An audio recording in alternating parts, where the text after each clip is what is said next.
Assalomu alaykum hamyurtlar. Mana navbatdagi darvozamizni Sirdaryo viloyati yapchilik uslubkasini yakunlaganmiz. Bu xonadonimizga darvoza hamda kajrok ishlarini qilib berganmiz.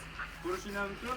Hop, darvozamiz materiallariga tanishtiradigan bo'lsak, hop, yondorlarimiz shvillerda bo'lgan. Leslarimiz har doimda 2 les. Bu yerlarga bezak uchun shishar leslardan qo'yib berganmiz. Materialning qalinligi hisobiga va kursangdan hech qanaqa dovushlar yo'q. Hop, yoniga 40 sent taqiladi, ichki tevasiga 45 sent berganmiz. Ustunlarni ham o'ziga yarasha qilib, gullarni ham ko'rishingiz mumkin, to'ldirib, chiroyli qilib berganmiz. Hop, zamoklarni ochilib yopilishini ko'rsatsak. Original zamoklarni qo'yib berganmiz. Bemalol ochilib yopishi mumkin. Katta qanotlarni ochib yopib ko'rsataman.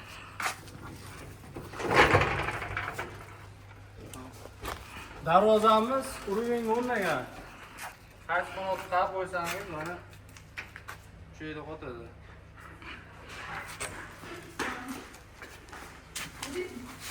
Hop, mana orqa tomonni ko'rishingiz mumkin.